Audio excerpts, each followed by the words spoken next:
My name is Jerome. I'm a compulsive debtor, and I live in Los Angeles, California. Анна, благодарю вас, Анна. Меня зовут Джером, я компульсивный должник, я живу в Лос-Анджелесе, в Калифорнии. So Evgeny asked me to speak on the 12 steps and the 12 tools of Debtors Anonymous. I'll translating. Евгений попросил меня выступить по 12 инструментам программы анонимных должников. And I told Evgeny at the beginning that I wrote them, but I tend to exaggerate a little bit. I was on the literature when we were writing them, and funny story, we worked on it and worked on it. Writing literature in Debtors Anonymous is an agonizing process. It takes many years, and to get it approved, everyone. Yeah, I will translate. I'm sorry. Значит, на самом деле в начале встречи я даже пошутил о том, что когда меня попросили выступить по инструментам, я их написал. На самом деле писал я их не сам, но я участвовал в литературном комитете, который занимался этим в анонимных должниках. И вообще написание литературы в анонимных должниках – это очень такой агонистичный, то есть очень такой болезненный процесс, что ли, который, в общем-то, для того, чтобы что-то получить из литературы, это очень сложно. Let's proceed. So after, literally a couple of years, we came up with 11 tools. And that's all we could think of was 11 tools. And everybody said, well, you can't just have 11 tools, you have to have 12 like everything else.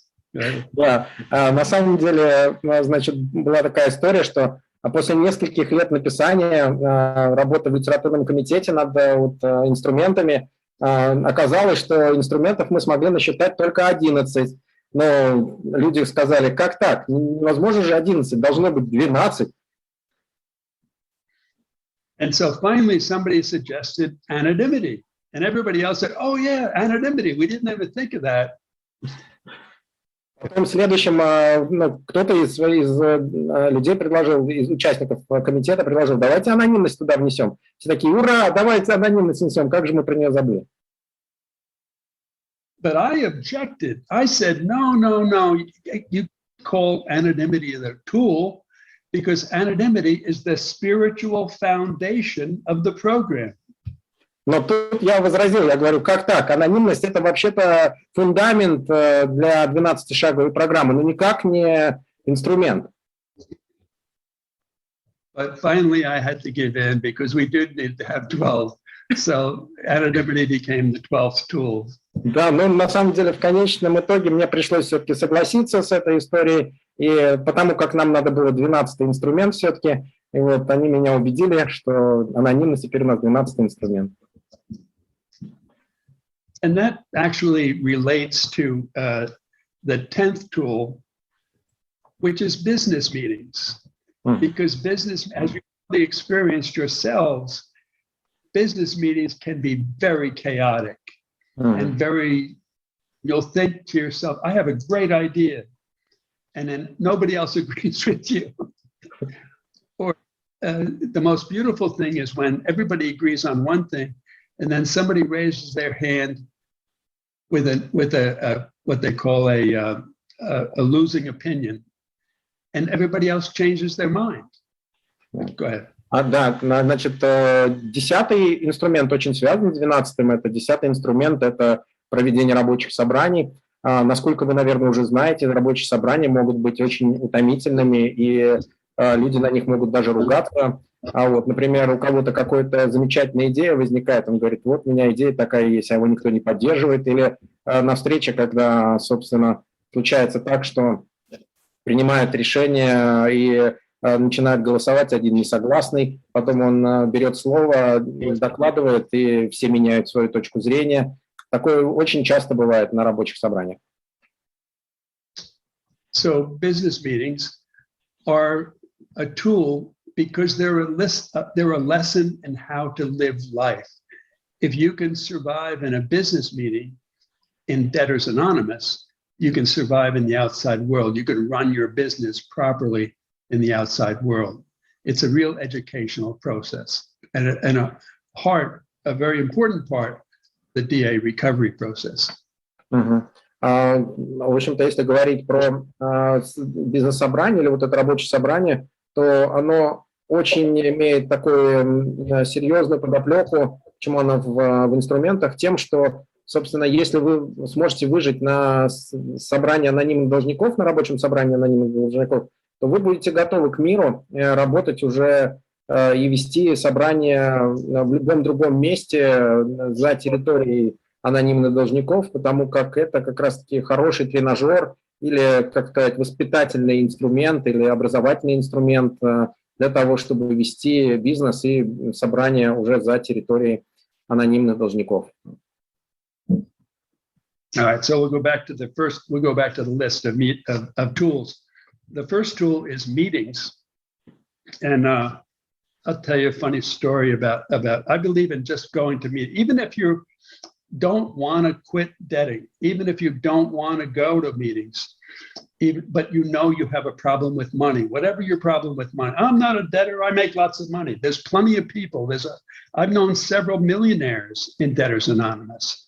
But if you're a compulsive spender, or if you're a what do they call a hoarder, you know, a person who can't spend money, or any variation on problems with money, you're welcome in Debtors Anonymous. But if you don't want to go to DA, just show up at meetings because it will catch. I tell you, I was sober. I got sober in 1971. And I was very healthy because my job was climbing trees. I was a tree surgeon. Go ahead. Why don't you go ahead? Да. Хотелось вернуться к первому инструменту. Инструмент первый – это встречи. Групповые встречи, имеется в виду группы, так называемые. На них я знаю, что если нет желания проходить всю программу АД, то на группу ходить желательно, потому как там вот что миллионеру с большими долгами, что, значит, компульсивному транжире, что скряге. Всем им полезно ходить, и те, у кого есть проблемы с деньгами, полезно ходить на эти собрания, даже если не ходить на все, не использовать все инструменты, все остальные инструменты программы. Just as an example, I was about 10 years sober, and I wanted to quit smoking, and I couldn't quit smoking. I loved smoking cigarettes. I was totally addicted. So I started going to Smokers Anonymous meetings. And during the break, I'd go outside and have a cigarette. And meetings. And eventually it rubbed off. Mm-hmm. If you go to meetings, it will rub off on you. You will absorb by osmosis the spirituality of the program, the fundamental essence of what recovery is all about. Uh-huh. Я должен отметить, что я был здоров, когда вот начал ходить на группы вообще вот, и анонимных должников. И я занимался тем, что деревья, значит, обслуживал деревья, так называемый сержант по деревьям я был в Калифорнии, у меня такой бизнес. И вот про встречи хочу еще добавить такой аспект, что, вот, например, я очень много курил, 10 лет у меня стаж курения был, на момент, когда я стал ходить на встречи анонимных курильщиков, ну, как этих имеется в виду, получается, никотинозависимых, там в перерывах выходил и курил. Вот. Но с тем, как стал посещать встречи за встречами, я пропитался духом программы, и, в общем-то, это работает со всеми, пропитываешься духом программы, понимаешь ее духовный аспект, общение, очень важное на этих встречах, и, соответственно, получаешь эффект. И вот у меня так ушло желание курить. And I want to say something now about the big picture, and what all 12-step programs boil down to is the third step. we made a decision to turn our will and our life over to the care of God as we understood Him. Первые 10 минут прошли. First 10 minutes passed. I will translate. So, значит, важным аспектом для любой 12-шаговой программы является третий шаг. Вот. На третьем шаге мы припоручаем свою волю заботе Богу или высшей силе, вот, припоручая вот это решение свое, значит, тому, кто лучше нас с этим разберется. So, if we could really do the third step, we wouldn't have to worry about anything. Because if God was in charge of my life, if anything went wrong, it'd be His fault. Вообще, если идеально рассматривать третий шаг, то вообще ничего делать не надо, если сделать его идеально. Потому как любое действие, которое происходит по причине того, что что-то произошло из-за того, что не выполнилось, в случае идеального третьего шага будет означать, что виноват Господь, а не я. So basically, all these tools are not about self-control. They're about taking suggestions from the program or from your sponsor. Да, это, в общем-то, все инструменты, про которые мы сейчас с вами говорим, это не про контроль себя. Это о получении обратной связи или какой-то получением, как сказать, советов или обратной связи от сообщества, от Бога. Вот. И это как раз и есть тот элемент как взаимодействия, что ли, получается, с сообществом. So I may sound like I'm telling you what to do, but I'm really not. I'm telling you what I did. This is how I recovered in the program. This is how most of us recovered in the program. And we're just suggesting that if you want what we have, if you want solvency and a happy life, then we suggest, when we only suggest, that you do what we did. Да, от сообщества и спонсоров, да, вот тут мне поясняют. В общем-то, вам может показаться, что я вам говорю, что вам делать в связи с этими инструментами. На самом деле это то, что я делал сам, и то, что получилось у меня, и то, что со мной сработало, и может быть полезным вам в качестве рекомендаций. So the next tool we come to is we're only at number 2 so far, is record maintenance. I hate record maintenance. I have attention deficit disorder. It's hard as hell for me to keep track of every single penny I spend. But because the program told me to do it, it was a form of turning my will and my life over to the care of God to actually do it. And I have years and years and years of record maintenance, like 5-10 years of all my numbers written down on a spreadsheet, handwritten. Of course, now I have my own business. I have a bookkeeper who takes care of it all. I don't have to bother with it. Да, но у меня, как у человека, как раз была большая сложность со следующим инструментом, инструмент, который называется введение учета. А у меня, говорит, есть такое заболевание, то, что у меня, как память блуждающая получается, что ли, вот есть заболевание, связанное с тем, что я ничего никогда запомнить не могу. И для меня вот это была огромная проблема, и у меня десятки лет ушло на то, чтобы успешно фиксировать свои расходы, каждый пенни, каждый цент затрат учитывать. Теперь, когда у меня есть свой большой бизнес, конечно, этим я сейчас сам не занимаюсь, это у меня бухгалтера делают, но тем не менее это было очень важно освоить. Now the third one is sponsorship. Sponsorship is really essential, but you don't have to like your sponsor. You want to admire your sponsor. You want to find somebody who has more recovery than you, but they can have 2 days more recovery. If you're starting a new program and there's only 6 people, you don't. People call me all the time, ask me to be their sponsor. I say, you don't need the guy with 40 years recovery. Get the guy, who has 3 months recovery. anybody can sponsor you if they have what you want, but you don't have to be too particular, and you don't have to be friends with your sponsor. Вам не обязательно быть, следующий инструмент – это спонсорство. Вам не обязательно дружить со спонсором. Вам не обязательно, чтобы спонсор был супертитулованный. Вот, например, ко мне обращаются там, я им за спонсорством, я им говорю, вам не нужен спонсор 40 годами трезвости. Найдите того, кто 3 месяца трезвости, кто несколько дней более трезвый, чем вы, потому что для него этот опыт живой. И вот вам не обязательно дружить с этим спонсором, но взаимодействие со спонсором очень важно. So you don't have to be friends with your sponsor, but I think it's essential. The fellowship is one of the most important tools of all meetings, but having friends, I think it's essential to have at least 3 or 4 really close, what I call program buddies in the program that know everything about you, but they're not a sponsor. They're just a pal, somebody that you can talk to on a personal basis.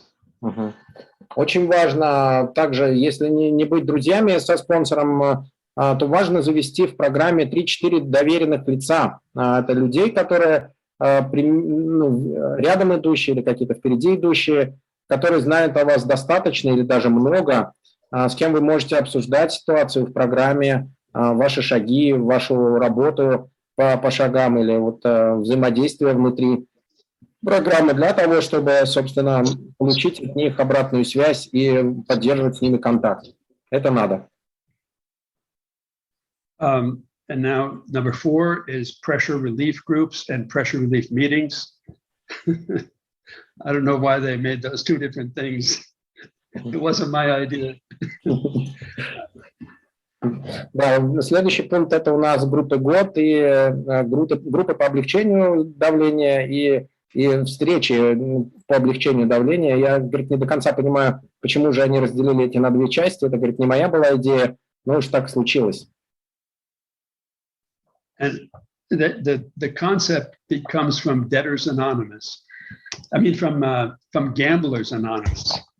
Before DA even existed, I went to Gamblers Anonymous meetings, and they would check you for weapons before they let you in, because there were guys there that were under so much pressure from loan sharks that they were going to kill them. And the first meeting I went to was in Little Italy, where the mafia controlled everything.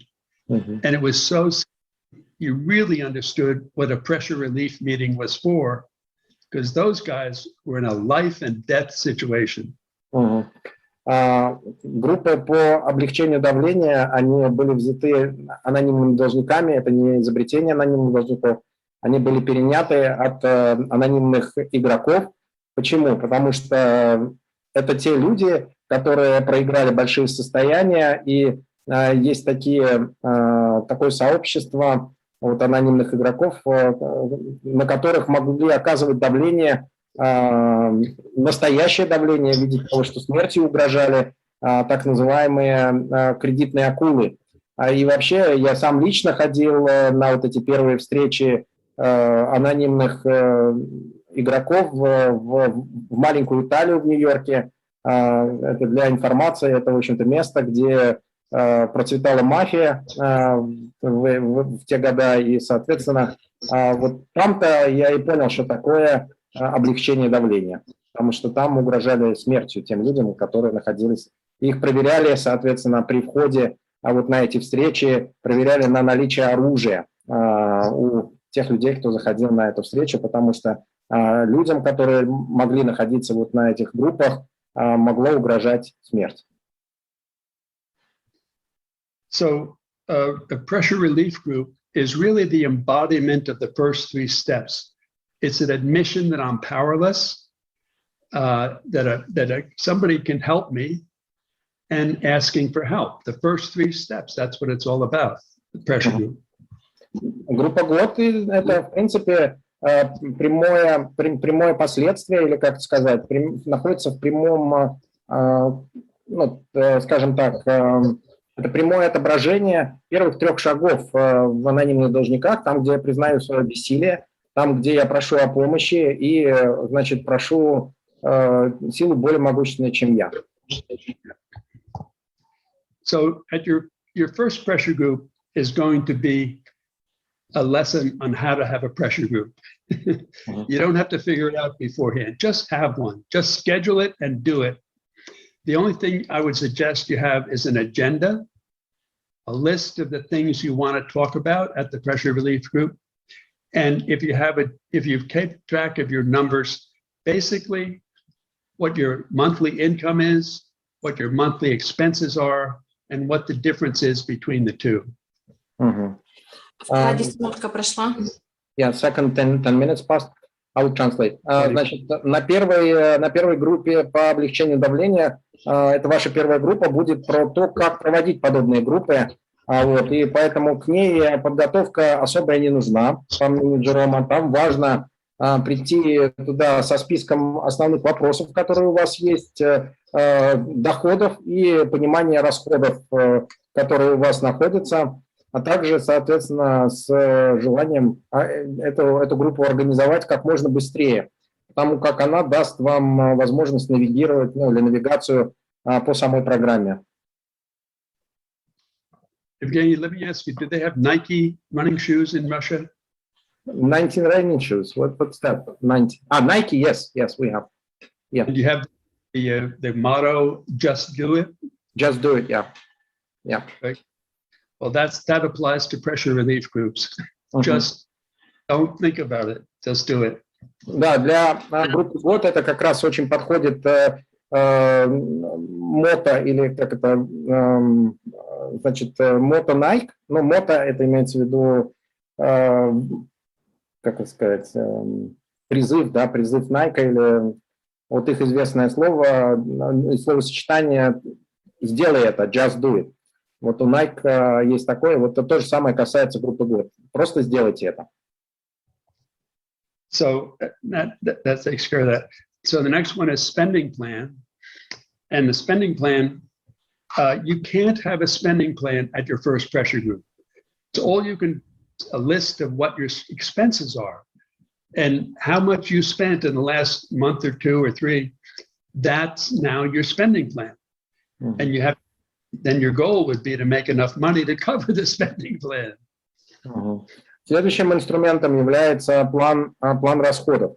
На первой группе вероятность формирования плана расходов минимальна, потому что к тому моменту вы еще пока не знаете, как и что. Но через несколько месяцев, через несколько групп по облегчению давления у вас появится понимание, значит, того, что вы тратите, сколько вам нужно денег, и, соответственно, вот у вас начинает появляться план по расходам, на который надо найти деньги, чтобы его покрывать. Now, and so that's that. So number 6 is the action plan. And one of the paradoxes of Debtors Anonymous is, we're supposed to turn our will and our life over to the care of God, and then we're supposed to take all these actions. So it's sort of, it's contradiction in terms, But the action plan is we get in cooperation with our sponsor. Do you have the expression in Russia, self-will run riot? Self-will, we don't have exact copy of that, but I will translate into Russian, yeah. No, значит, right. Go ahead. Yeah, I will translate. Значит, следующим важным инструментом является, значит, план действий. И тут есть парадокс. Дело в том, что в АД мы стараемся припоручить свою волю на заботу Бога, но при этом наша задача еще и выполнять те полученные поручения, которые мы делаем, мы получим от своей группы для того, чтобы реализовать и реализоваться вот в АД и получить выздоровление. Вроде бы кажется, это две несовместимые вещи. Тем не менее, вот он говорит, есть такое понятие в Америке, на английском языке, что self-will makes right, да, то есть это у нас, получается, своеволие порождает бунт. Okay. So number 7 the telephone and the internet, and now Zoom, we have Zoom. You know, a lot of my program is about being of service and calling people and being on Zoom, things like this. This is how I stay solvent. I can't get up from this Zoom call and go out and borrow money. It's impossible. You know, I have to be the biggest hypocrite in the world. And this is what keeps me solvent, is doing this. And that's what the telephone and the internet are all about. Stay in touch with other people. Be of service, you know, raise your hand at meetings, you know, get called on. And then it will almost guarantee you recover in the program. It's so easy. You know, all you got to do is open your mouth, which obviously is easy for me. Да.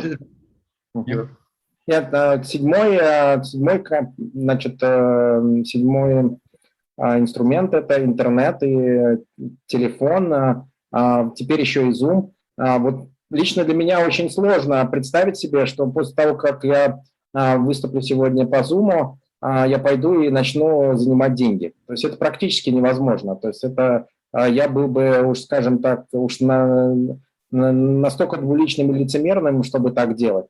Поэтому, когда вы берете звонки, когда вы общаетесь с подобными братьями и сестрами, у которых такие же проблемы, когда вы помогаете по телефону, по интернету, по Zoom и общаетесь с людьми, через это приходит выздоровление, и это оставляет вас трезвыми. Вот. Так сложилось, что, собственно, вот эти аспекты, они помогают как мне, так и другим людям. Okay, and DA and AA literature. This is a wonderful book called The Currency of Hope, which is a lot of DA stories, very valuable. I don't know if it's translated into Russian or not. Not yet. Not yet. And since you're just starting DA in Russia, you know, it's just getting started, I would suggest reading some of the history of AA. There's wonderful books called, this one is called AA, Alcoholics Anonymous Comes of Age. And this is my favorite book of all. It's called Pass It On, the story of Bill Wilson and how they started. I don't know if they're not, but they should be. The AA ones, I think, are. Yeah. Do you want me to translate them? Он указывает на 3 книги, которые, часть из которых, возможно, и переведены, поэтому вот мне не знакома, значит, литература анонимных алкоголиков, но, тем не менее, он ссылается на историю Билла Уилсона, Pass It On, которая и Come Ages, вот эта литература, если она есть, может быть, кто-то в чате по-русски напишет, как они называются, чтобы я потом мог озвучить для тех, кто нас будет слушать в записи. Конечно, он ссылается на второе издание «Валюты надежды», которое пока у нас еще не переведено, но тем не менее мы над этим работаем, чтобы, соответственно, ссылаться именно на истории АД, выздоровление именно в АД. Это очень хорошая литература, он считает. So now we're at number 9, which is awareness. And I personally think that advertising should be against the law. Да, следующее это, значит, can you repeat it, please? I got lost track. Advertisement against law. There's all these advertisements for bank loans. I don't know what's the same in Russia, right? But now we know on the internet. I myself get trapped into these deceitful advertisements and get trapped into spending money that I don't want to spend. На самом деле, вот осведомленность — это очень важный аспект программы нашей. Я вообще считаю, что банковские продукты надо запретить рекламировать в открытом пространстве, потому что даже я, такой опытный выздоровленец, все равно попадаюсь на вот эти вот уловки, связанные с предложениями, с рекламой банковских продуктов. And now we're at number 10, business meetings, and I've already talked about that before. And I'm to number 11, which is service. And I want to say that the most precious thing of me that I've learned in all these 12-step programs is what Bill Wilson discovered when he was in Akron, Ohio. He wanted to have a drink. He was dying for a drink. And it dawned on him, he had the miraculous idea that if he wanted to stay sober, he had to help someone in this 12-step program. Значит, про 10-й мы уже с вами поговорили, это про собрание. Потом было, значит, 11-е у нас, 11 это служение. И он возвращается к истории, замечательной истории Билла Уилсона в части того, что, значит, в части того, что для того, чтобы остаться трезвым, Биллу Уилсону пришла замечательная идея, что он должен передавать вот эти навыки, знания и его опыт, связанный с выздоровлением, другим людям, и тогда он останется трезвым. Третья десятиминутка прошла. 30 minutes past, 10 minutes left. 30 minutes, okay. This is perfect. So being observed, I have sponsored so many people over the years. I still do pressure groups on a regular basis. I have people who come to me every 3 months to do a pressure group for years. And I have about a handful of people who call me 3 or 4 days a week from DA about what's going on in their lives. And I'm of service, service, service. And that's what keeps me solvent. Служение для меня определяющее с точки зрения моего продолжения и поддержания моего выздоровления. Я спонсорю много, мне несколько человек, там 3-4 человека звонят в течение недели, постоянно рассказывают, как у них дела. Вот, я спонсорю, и вот это оставляет меня трезвым в этой программе. Также вот информация по книгам. Значит, первая книга «АА взрослеет», книга доступна. А вторая книга «Сбрось камень» в нашем переводе пока в процессе. В общем, вот такие истории, да. And now we're at the 12, anonymity. And anonymity, as I said before, is the spiritual foundation of the program. Because we don't, I have to erase my last name, you know, it's just Jerome. And it's like, we have expression that, you know, in English is, oh, it's Tom, Dick, and Harry, you know, just first names only. Nobody can be a big shot if nobody's using their last name. You have to use your name, except for if you're Napoleon, then you don't have to use your last name, or Madonna. But otherwise, you know, everybody's just anonymous, just another guy, another gal in the program. And that ensures anonymity, that nobody can be a big shot. Да, очень важным анонимность является в нашем значит, сообществе, когда вот, например, мое имя мы пишем Jerome S, а дальше стираем. Так же, как и все остальные люди, просто становятся людьми здесь. То есть мы все те же самые братья и сестры, обращаемся друг к другу на «ты». Для этого это очень важно. Понятно, если ты Наполеон или Мадонна, то тебя по первому имени будут узнавать, а всех остальных, для всех остальных это будет анонимность, это о скромности. So it's humility, yeah? Humility part. And humility on my part. It's because I'm a narcissist. I come from a very dysfunctional family, and everybody was a big narcissist, including me. And I always think I'm the smartest person in the room, and I'm the best looking. I mean, God, for a while there, I was a model in New York City and on television all the time. I thought I was hot stuff. I always have. I can't help it. It's my disease, but I have to acknowledge it as my disease. And getting into 12-step programs altogether, I had a very, very dysfunctional childhood, and I'm really on a very deep level, I'm very angry about it. And I project that onto the world. And I say, fuck you, you know, borrowing money from me, being a debtor was a way to tell the world to go fuck yourself. I don't know how you translate it as a Russian. Yeah, I'll try, yeah. My rage against life, the way I was so fairly treated. Right. Значит, тут вот как раз про анонимность он говорит о том, что нарциссизм в моей семье дисфункциональный, вот мой персональный нарциссизм, он через всю мою жизнь проходил. Я был в Нью-Йорке моделью, вот, был часто на телевидении, он рассказывал о предыдущей спикерской про это. И у меня много чего в моей жизни делало меня, как бы казалось, лучше других, но при этом я должен был четко понимать, что это как бы это является проявлением моей болезни.